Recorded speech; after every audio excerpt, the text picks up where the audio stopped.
Hello student, आज का topic है परसेंटेज यील्ड, जो कि मूल कॉन्सेप्ट का पार्ट 15 है। यदि आपने अभी तक पार्ट 1 to 14 नहीं देखे हैं तो हमारे चैनल पे जाके पार्ट 1 to 14 देख लें। तो परसेंटेज यील्ड क्या होता है? Percentage yield is a measurement of quantity of moles of product formed in relation to the reactant consumed। इसको जो है एक एग्जांपल से समझते हैं। N2 + 3H2 से ट्वाइस अमोनिया, ये वाला रिएक्शन हम पिछले लेक्चर में भी देखे थे। और अमाउंट ऑफ प्रोडक्ट कैलकुलेट करना भी सीखे थे पिछले लेक्चर में। जैसे मान लीजिए कि आपके पास जो है 1 मोल N2 का है, तो कितना मोल अमोनिया का बनना चाहिए पिछले लेक्चर के अकॉर्डिंग? तो पिछले लेक्चर के अकॉर्डिंग 1 मोल से 2 मोल बनेगा, मतलब 2 मोल अमोनिया का बनना चाहिए। लेकिन क्वेश्चन में मान लीजिए दिया हुआ रहेगा कि 1 मोल अमोनिया और 3 मोल हाइड्रोजन रिएक्ट किया और 1 ही मोल अमोनिया का बना है। कहने का मतलब बनना चाहिए था 2 मोल, लेकिन जब रिएक्शन हुआ तो पता चला कि अमोनिया का 1 ही मोल बना है। तो आप ये बोल सकते हैं कि ये जो रिएक्शन है ये 100% नहीं हुआ है। इसमें से हाफ ही मोल नाइट्रोजन का और 3/2 मोल H2 का रिएक्ट किया, बाकी हाफ मोल N2 और 3/2 मोल H2 का एज इट इज है, तो हाफ मोल N2 का रिएक्शन किया है। कहने का मतलब जितना अमाउंट था उसका 50% ही रिएक्शन किया है। तो इस रिएक्शन का परसेंटेज यील्ड कितना हो जाएगा? ये 50% हो जाएगा। जितना बनना चाहिए उसका हाफ प्रोडक्ट बन रहा है। वही चीज तो है, percentage yield is a measurement of quantity of moles of product formed in relation to the reactant used. तो कितना रिएक्टेंट यूज हुआ है उसके कंपैरिजन में कितना प्रोडक्ट बना है, वही आपका परसेंटेज यील्ड कहलाएगा। बनना चाहिए 2 मोल, बना है 1 मोल, मतलब 50% ही रिएक्शन हुआ है। अगर 100% रिएक्शन होता तो 1 मोल का 1 मोल रिएक्शन में पार्ट ले लेता और जो प्रोडक्ट बनता वो 1 मोल नाइट्रोजन से 2 मोल बनता है, स्टोइकियोमेट्री रिलेशन। पिछले लेक्चर में हम लोग इस तरह से कैलकुलेट करना सीख लिए थे। लेकिन अगर परसेंटेज यील्ड दिया रहेगा तो जितना बनना चाहिए उसका उतना परसेंट ही बनेगा। जैसे अगर 100% रिएक्शन होता तब जाके 2 मोल बनता, लेकिन 50% ही हुआ है इसलिए 1 मोल बना है। या फिर आप एक्सपेरिमेंट किए तो पता चला कि 1 ही मोल अमोनिया का बना है, जबकि आप 1 मोल नाइट्रोजन का रिएक्शन करवाए हैं 3 मोल हाइड्रोजन के साथ। तो इससे पता चल गया कि रिएक्शन जो है 50% ही हुआ है। 50% नाइट्रोजन एज इट इज बचा रह जाएगा, मतलब 1 मोल में से हाफ मोल ही रिएक्शन में पार्ट लिया, हाफ मोल बचा रह गया। इस तरह से आप परसेंटेज यील्ड कैलकुलेट कर सकते हैं। जैसे आपके पास एक क्वेश्चन है N2 + 3H2 से ट्वाइस NH3 और परसेंटेज यील्ड दिया हुआ है। यहाँ पे 50% लिखने का मतलब कि रिएक्शन जो है 50% ही हो रहा है परसेंटेज यील्ड। तो 12 मोल हाइड्रोजन से कितना litre of ammonia gas produce होगा एट STP बताना है। मतलब जो अमोनिया प्रोड्यूस होगा वो STP पे कितना लीटर प्रोड्यूस हुआ है ये बताना है। तो इसके लिए सबसे पहले मोल कॉन्सेप्ट अप्लाई कीजिए। पिछले लेक्चर में जिस तरह से कैलकुलेट करना बताए थे, तो अगर 3 मोल हाइड्रोजन का रहता तो 2 मोल अमोनिया का बनता। अगर 1 मोल हाइड्रोजन का रहता तो 2/3 मोल बनता। तो 12 मोल है, तो 12 मोल अगर हाइड्रोजन का है तो 2/3 × 12 इतना मोल अमोनिया का बनेगा। कहने का मतलब 8 मोल अमोनिया का बनेगा। लेकिन रिएक्शन का परसेंटेज यील्ड दिया हुआ है 50%। अगर 100% रिएक्शन होता तब जाके 8 मोल बनता, लेकिन 50% ही रिएक्शन हो रहा है तो 4 मोल अमोनिया गैस प्रोड्यूस होगा। अब number of moles of ammonia produce पता है, अमोनिया गैस 4 मोल है, तो STP पे कितना वॉल्यूम होगा? वॉल्यूम एट STP होता है number of moles into 22.4 litre, क्योंकि किसी भी गैस का जो है 1 मोल 22.4 लीटर प्रोड्यूस करता है STP या NTP पे। तो अगर 4 मोल है तो वॉल्यूम भी 4 टाइम्स हो जाएगा, तो 22.4 × 4 मतलब number of moles into 22.4 litre. तो आपके पास एक्सपेक्टेड मोल आया 8 मोल, मतलब अगर रिएक्शन 100% होता तो 8 मोल अमोनिया का प्रोड्यूस होता। लेकिन ओरिजिनली 4 मोल ही अमोनिया है आपके पास, क्योंकि रिएक्शन 50% ही हुआ है, 50% परसेंटेज यील्ड दिया हुआ है। तो वॉल्यूम हो जाएगा 22.4 इंटू 4, 89.6 लीटर। तो इसलिए वॉल्यूम ऑफ अमोनिया प्रोड्यूस जो है वो 89.6 लीटर होगा एट STP। इसके बाद परसेंटेज यील्ड कैलकुलेट करने का फॉर्मूला। तो देखिए परसेंटेज यील्ड का फॉर्मूला क्या होगा, परसेंटेज यील्ड का फॉर्मूला होगा number of mole of product actual divided by number of mole of product expected into 100। मतलब कितना बनना चाहिए, उसमें से कितना बना है, ये तो फ्रैक्शन हो गया। इसको जब आप 100 से मल्टीप्लाई कर दीजिएगा तो परसेंटेज आ जाएगा। जैसे यहाँ पे देखिए यही क्वेश्चन में बनना चाहिए 8 मोल, बना है 4 मोल, तो परसेंटेज यील्ड आप कैलकुलेट कर सकते हैं। Number of product actual, actual product का कितना मोल है, 4 मोल है, जबकि एक्सपेक्टेड होना चाहिए कितना मोल, होना चाहिए 8 मोल इंटू 100। मतलब ये जो रिएक्शन है, इस रिएक्शन का परसेंटेज यील्ड 50% है। और हम लोग देखे भी थे कि क्वेश्चन में दिया हुआ 50% परसेंटेज यील्ड है, इसीलिए यहाँ पे नंबर ऑफ मोल 4 आया था अमोनिया का। अगर 100% रहता परसेंटेज यील्ड, मतलब 8 मोल अमोनिया का प्रोड्यूस होता। सिमिलरली इसी तरह से कुछ भी रह सकता है, अगर ये 50 के जगह 25% ही रहता परसेंटेज यील्ड, तो उस केस में 2 मोल अमोनिया का प्रोड्यूस होता। अब इसी को इस तरह से लिख सकते हैं, mass of product actual upon mass of product expected into 100, क्योंकि ये और ऊपर number of product actual upon number of product expected, ये दोनों सेम ही चीज है। कैसे, ये रेशियो सेम क्यों है, क्योंकि देखिए अगर आपके पास एक्चुअल मोल है 4, तो 4 इंटू GMM ये एक्चुअल मास हो जाएगा। मतलब 4 मोल प्रोड्यूस हुआ तो 4 मोल के करस्पॉन्डिंग ही तो मास भी होगा। लेकिन एक्सपेक्टेड है कि आपके पास 8 मोल अमोनिया का प्रोड्यूस होना चाहिए था, तो मास भी तो 8 मोल के करस्पॉन्डिंग होना चाहिए था। तो 8 मोल के करस्पॉन्डिंग मास होता 8 इंटू GMM। तो दोनों का जब रेशियो लीजिएगा तो GMM से GMM कैंसिल आउट हो जाएगा, जो कि finally number of mole of product actual upon number of mole of product expected ही है। क्योंकि मास जो है नंबर ऑफ मोल्स के डायरेक्टली प्रोपोर्शनल होगा, जितना प्रोडक्ट होगा एक्चुअली में उसी के प्रोपोर्शनल में मास ऑफ प्रोडक्ट होगा एक्चुअल, और जितना एक्सपेक्टेड में नंबर ऑफ मोल होगा उसी के प्रोपोर्शनल में एक्सपेक्टेड में होगा। GMM से GMM कैंसिल आउट हो जाएगा, तो ये वही टर्म बन जाएगा इंटू 100। तो अगर आपको मास भी पता है तो उससे भी आप फाइंड आउट कर सकते हैं। ओरिजिनल मास पता होना चाहिए, एक्सपेक्टेड तो आप इसी से निकाल लीजिएगा। जैसे मान लीजिए कि ये रिएक्शन में दिया हुआ रहता है कि नाइट्रोजन प्लस हाइड्रोजन ये रिएक्शन करता है तो अमोनिया बनाता है। यहाँ पे 50% यील्ड ना देके दिया हुआ रहता है कि यहाँ देखिए 14 प्लस 3 17, एक मोल का वेट 17 है, दिया हुआ रहता है कि 17 इंटू 4 ये होगा 68 ग्राम। तो बोला जाता है कि 12 मोल हाइड्रोजन जो है रिएक्शन करता है नाइट्रोजन के साथ तो 68 ग्राम अमोनिया का बनाता है। तो परसेंटेज यील्ड कितना होगा, तो बना रहा है 68 ग्राम, जबकि अगर 100% रिएक्शन होता तो 8 मोल अमोनिया का बनता। मतलब 8 इंटू 17, इसको आप 2 इंटू 64 सॉरी 2 इंटू 68 भी लिख सकते हैं, क्योंकि 17 इंटू 4 इंटू 2 जो कि 68 इंटू 2 हो जाएगा। तो बनना चाहिए 68 का डबल, बना है 68, मतलब हाफ ही रिएक्शन हुआ है जितना होना चाहिए, 50% ही रिएक्शन हुआ है। तो परसेंटेज यील्ड आप निकाल सकते हैं, mass of product actual, actual में 68 ग्राम प्रोडक्ट बना है, जबकि बनना चाहिए था 68 इंटू 2 इंटू 100 जब कीजिएगा तो ये 100/2 50% आ जाएगा। तो इस रिएक्शन का 50% यील्ड होगा, तभी 68 ग्राम अमोनिया बना होगा 12 मोल हाइड्रोजन से। तो इस तरह से परसेंटेज यील्ड आप फाइंड आउट कर सकते हैं, मतलब कितना बनना चाहिए उसमें से कितना बना है, कितना परसेंट बना है।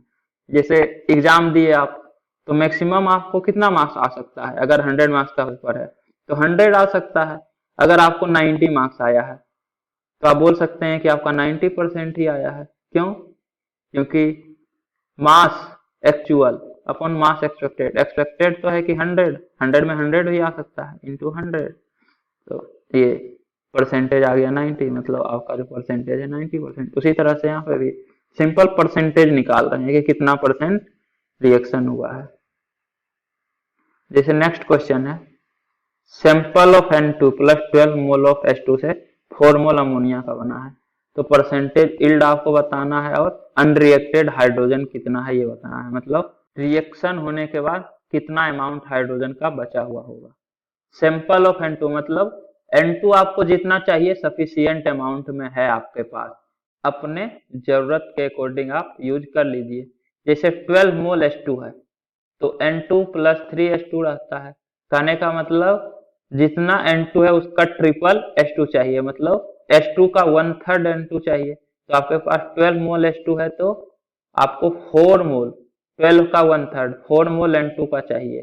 तो इस सैंपल में 4 मोल तो होगा ही होगा। आप 4 मोल ले लीजिए, बाकी को एज इट इज रहने दीजिए, रिएक्शन में पार्ट नहीं लेगा।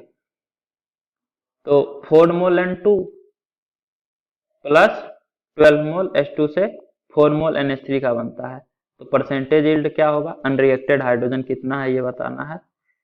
उसके बाद है 50% मोलिक्यूल्स वेट 102 ग्राम अमोनिया, मतलब जो अमोनिया बना है उसका 50% का वेट है 102 ग्राम अमोनिया का। तो कितना मोलिक्यूल्स ऑफ हाइड्रोजन रिएक्शन में पार्ट लिया होगा ये आपको बताना है। तो पहले फर्स्ट पार्ट देखते हैं। तो देखिए 12 मोल हाइड्रोजन, तो 1 मोल से 2/3 मोल अमोनिया का बनता है, क्योंकि N2 प्लस 3H2 से ट्वाइस NH3 रहता है। 3 मोल से 2 मोल, तो 1 मोल से 2/3 मोल अमोनिया का बनेगा। तो 12 मोल से 2/3 इंटू 12, 8 मोल अमोनिया का बनना चाहिए। लेकिन यहाँ दिया हुआ है कि जो अमोनिया बना है वो 4 मोल ही बना है, तो ये तो एक्सपेक्टेड हो गया, 8 मोल बनना चाहिए। एक्सपेक्ट आप कर रहे हैं कि अगर 100% रिएक्शन होता तो 8 मोल बनता, मतलब number of moles of product expected है 8 और एक्चुअल पता है आपको 4। तो परसेंटेज यील्ड होगा number of moles of product actual 4 divided by 8 into 100, तो ये आएगा 50%। तो ये जो रिएक्शन है इसका परसेंटेज यील्ड है 50%। अभी हम देखे भी थे कि 12 मोल हाइड्रोजन अगर रिएक्शन करता है और परसेंटेज यील्ड यदि रिएक्शन का 50% है तो 4 मोल अमोनिया का बनता है। उसी का तो रिवर्स है कि 12 मोल हाइड्रोजन से 4 मोल अमोनिया का बन रहा है, तो परसेंटेज यील्ड बताइए। अभी ये क्वेश्चन यही तो था कि 12 मोल हाइड्रोजन रिएक्शन करता है और 50% यील्ड है, तो अमोनिया का कितना मोल बनेगा। करने का मतलब N2 आपके पास सफिशियंट अमाउंट में था, जितना चाहिए उतना ले लीजिए। सेम यहाँ पे भी वही है, सैंपल ऑफ N2 है, मतलब बहुत सारा N2 है, जितना चाहिए उतना यूज में आ जाएगा, बाकी अनरिएक्टेड बच जाएगा। तो 4 मोल बन रहा है, परसेंटेज यील्ड 50% है, तो कितना अनरिएक्टेड हाइड्रोजन रहेगा। तो 12 मोल का 50% रिएक्शन में पार्ट लिया, 50% बच गया, मतलब अनरिएक्टेड है। तो 50% 12 का क्या होगा, 6 मोल। तो 6 मोल हाइड्रोजन ही रिएक्शन में पार्ट लिया है, 6 मोल एज इट इज बच गया, मतलब ये अनरिएक्टेड है। तो अनरिएक्टेड हाइड्रोजन आपके पास है 6 मोल। इसके बाद सेकेंड पार्ट है कि जो अमोनिया बना है उसका 50% मोलिक्यूल्स का वेट है 102 ग्राम। तो कितना मोलिक्यूल्स ऑफ हाइड्रोजन रिएक्शन में पार्ट लिया है। तो आपके पास जो अमोनिया प्रोड्यूस हुआ है उसका वेट है आपके पास 204 ग्राम। टोटल जो अमोनिया प्रोड्यूस हुआ है 204 ग्राम, तभी तो इसका 50% का वेट 102 ग्राम होगा। 50% का वेट 102 ग्राम है, तो टोटल कितना अमोनिया प्रोड्यूस हुआ है 204 ग्राम। अब आप इससे number of moles of ammonia produce find out कर सकते हैं। अमोनिया का ग्राम मोलिकुलर मास होता है 14 प्लस 1 इंटू 3 17 ग्राम। तो 1 मोल अमोनिया का वेट है 17 ग्राम, तो 204 ग्राम में कितना मोल होगा, तो number of moles of ammonia होगा total weight divided by weight of 1 mole या फिर ग्राम मोलिकुलर मास। तो ये आ जाएगा 12, मतलब 12 मोल अमोनिया का बनाना है। मान लीजिए कि x मोल हाइड्रोजन से 12 मोल अमोनिया का बना है, तो x का वैल्यू क्या होगा। तो अगर 1 मोल हाइड्रोजन का रहता तो उस केस में 2/3 मोल अमोनिया का बनता। तो x मोल अगर है तो 2x/3 मोल अमोनिया का बनेगा। अब ये 2x/3 इक्वल टू 12 होगा, तो x का वैल्यू हो जाएगा 12 इंटू 3/2। तो ये 18 मोल होगा। तो 18 मोल अगर हाइड्रोजन का रहेगा तो आपको 12 मोल अमोनिया का बनेगा। 2/3 बनता है तो 18 का 2/3 12 हो जाता है। तो आपके पास number of mole of hydrogen आ गया 18, लेकिन आपको बताना है मोलिक्यूल्स ऑफ हाइड्रोजन। एक मोल में Na मोलिक्यूल होगा हाइड्रोजन गैस का, H2 gas. Find molecules of hydrogen मतलब H2 गैस बताना है मोलिक्यूल से, नहीं तो हाइड्रोजन एटम लिखा हुआ रहता है। फाइंड एटम ऑफ हाइड्रोजन, तब आप हाइड्रोजन एटम मानते हैं। यहाँ मोलिक्यूल से मतलब H2 ही होगा, अंडरस्टूड है। तो एक मोल में Na मोलिक्यूल्स होगा, तो 18 मोल में 18 Na मोलिक्यूल्स होगा हाइड्रोजन गैस का। तो मोलिक्यूल्स ऑफ हाइड्रोजन गैस होगा 18 Na। यही आपका आंसर आएगा, मोलिक्यूल्स ऑफ हाइड्रोजन 18 Na। ये देखिए किस तरह से किया है कि मान लीजिए आपके पास जो हाइड्रोजन गैस है उसका n मोलिक्यूल्स है। Let number of molecules of hydrogen, H2 gas भी n। तो मोलिक्यूल्स अगर n है तो नंबर ऑफ मोल्स कितना होगा, n/Na। ये हम बता चुके हैं। या फिर इस तरह समझिए कि एक मोल में Na पार्टिकल्स होता है, मतलब किसी भी मोलिक्यूल का अगर 1 मोल अमाउंट है तो आपके पास Na पार्टिकल्स है उस मोलिक्यूल का। तो आपके पास अगर n/Na मोल्स है तो आपके पास n/Na, तो एक मोल में Na पार्टिकल्स, तो n/Na मोल्स में n/Na इंटू Na पार्टिकल्स है। यहाँ पे पार्टिकल आपका हाइड्रोजन का मोलिक्यूल है, मतलब n/Na into Na molecules of hydrogen. तो आपके पास n मोलिक्यूल्स हाइड्रोजन, तो n/Na मोल में n मोलिक्यूल्स हाइड्रोजन का है। तो n मोलिक्यूल्स में n/Na मोल्स, वही चीज तो है n/Na। तो मोल्स ऑफ हाइड्रोजन पता चल गया n/Na। तो मोल्स ऑफ अमोनिया क्या होगा, तो हाइड्रोजन का 2/3 होता है। 3 मोल से 2 मोल अमोनिया बनता है, 1 मोल से 2/3 मोल बनेगा। तो n/Na मोल से n/Na का 2/3 मोल्स ऑफ अमोनिया। अब क्वेश्चन में दिया हुआ है कि जितना अमोनिया बना है उसका 50% मोलिक्यूल का वेट 102 ग्राम है। 50% मोलिक्यूल बोलिए या 50% मोल बोलिए, एक ही बात है। क्यों? क्योंकि आप मोल से जो है मोलिक्यूल्स में भी कन्वर्ट कर दीजिए, कोई फर्क पड़ेगा नहीं। अगर इतना मोल है तो इसको Na से मल्टीप्लाई करना पड़ेगा, तो 2/3n मोलिक्यूल हो जाएगा अमोनिया का। बस इस केस में जो वेट आएगा इतना मोलिक्यूल का, तो वो AMU में आएगा, उसको ग्राम में आपको कन्वर्ट करना पड़ेगा। जैसे देखिए इतना मोल है अमोनिया का, तो इसका 50% मोल का वेट है 102 ग्राम, तो इसका 50%, तो इसका भी हाफ हो जाएगा। या फिर 50% आप इस तरह से निकाल सकते हैं, 50% ऑफ दिस, तो 50/100 इंटू दिस, ये 50% मोल हो गया अमोनिया का, उसका वेट, एक मोल का वेट है 17 ग्राम। तो ये पूरा इतना मोल का वेट कितना होगा, इतना इंटू 17, ये 102 के बराबर होगा। जब आप इसको कैलकुलेट कीजिएगा तो देखिए ये दोनों तो कैंसिल आउट हो जाएगा।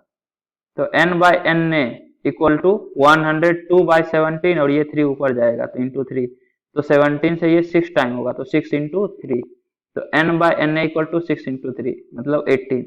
तो n इक्वल टू 18Na, और n आप माने थे कि number of molecules of hydrogen gas n था, तो 18Na मोलिक्यूल से हाइड्रोजन गैस का। अब अगर आप मोलिक्यूल से कीजिएगा तो 2/3n मोलिक्यूल है अमोनिया का, इसका 50% मतलब हाफ, तो 1/3n मतलब n/3 मोलिक्यूल ऑफ अमोनिया का वेट है 102 ग्राम। तो एक मोलिक्यूल का वेट कितना होता है, एक मोलिक्यूल का वेट होता है 17U, तो n/3 मोलिक्यूल का वेट होगा n/3 इंटू 17, इतना U। और आपको पता है कि 1U इक्वल टू 1/Na ग्राम होता है, मतलब 17/Na ग्राम एक मोलिक्यूल का वेट होगा। 17U बोलिए या 17/Na ग्राम बोलिए, तो इतना ग्राम वेट आ गया n/3 मोलिक्यूल्स का, मतलब 50% अमोनिया का। ये 102 दिया हुआ है, तो फिर से वही चीज आ गया। देखिए Na इस तरफ जाएगा 17 से 6 टाइम, Na और 3 इधर जाएगा तो 6 इंटू 3Na, n का वैल्यू आ जाएगा 18Na। तो दोनों में से किसी तरह से आप बता सकते हैं। हम 3 मेथड बता दिए, मोल से कन्वर्ट करके या मोलिक्यूल में कन्वर्ट करके या यूनिटरी मेथड से, ये जो बताए थे एक्स मान के। इसके बाद सीक्वेंशियल रिएक्शन, तो सीक्वेंशियल रिएक्शन को किस तरह से सॉल्व करेंगे वो भी देखेंगे। जैसे आपके पास एक एग्जांपल है, देखिए a प्लस बी से c बन रहा है, अब फिर c जो है d बना रहा है, c प्लस बी से d बन रहा है, और d प्लस 4e से 8f प्लस g बन रहा है। ये जो है सीक्वेंशियल रिएक्शन है। अब इसमें दिया हुआ है 2 moles of f, find mole of a, मतलब जो f प्रोड्यूस हुआ है वो 2 मोल प्रोड्यूस हुआ है, तो कितना मोल a का लगा होगा 2 मोल f प्रोड्यूस करने के लिए। तो आप क्या कीजिए, मान लीजिए कि n मोल a का यूज हुआ है, तो n मोल a से n मोल c का बनेगा, क्योंकि 1 मोल से 1 मोल बनता है, तो अगर n मोल a का है तो n मोल c का बनेगा। अब देखिए 3c प्लस b से d बनता है, तो अगर आपके पास 3 मोल c का रहता तो 1 मोल d का बनता, तो अगर n मोल है तो n/3 1/3 बनता है, तो n मोल से n का 1/3 n/3 मोल बनेगा d का। अब n/3 मोल आपके पास d का है, तो 1 से 8 मोल f बनता है, तो n/3 मोल अगर d का है तो 8 टाइम्स ऑफ n/3 इतना मोल f का बनेगा, और दिया है कि 2 मोल ऑफ f बना है, तो 8 इंटू n/3 इक्वल टू 2, तो n का वैल्यू हो जाएगा 2 इंटू 3/8, तो 6/8 या फिर 3/4। तो अगर 3/4 मोल्स ए का रिएक्शन करेगा तो 2 मोल एफ का बनेगा। आप एक बार क्रॉस चेक भी कर सकते हैं, जैसे 3/4 आ गया तो 3/4 से 3/4 मोल बनेगा सी का। अब 3/4 3 से 1 मोल बनता है, तो 3/4 से इसका 1/3 1/4 1/4 मोल बनेगा डी का। अब 1 n/3 1/4 मोल है, डी का 1/4 मोल बना है, तो 1 मोल से 8 मोल बनता है, तो 1/4 मोल से 1/4 का 8 गुना 8 टाइम्स 1/4 इंटू 8, तो ये 2 मोल एफ का बना है। तो इस तरह से आप सिक्वेंशियल रिएक्शन को सोल्व कीजिएगा, n से n, उसके बाद c का n मोल से n/3 मोल d का बनता है, और n/3 मोल d का है तो 8 n/3 मोल f का बनेगा, और f का मोल दिया हुआ है 2, तो यहाँ से n का वैल्यू आ गया 3/4, मतलब 0.75 मोल ए का अगर है तो 2 मोल एफ का बनेगा। अगले लेक्चर में इसी से रिलेटेड कुछ और क्वेश्चन प्रैक्टिस करेंगे। उम्मीद करता हूं कि आपको ये वीडियो पसंद आई होगी। यदि आपको ये वीडियो पसंद आई है तो इसे लाइक करें, कमेंट करें और अपने दोस्तों के बीच शेयर करना ना भूलें। Thank you.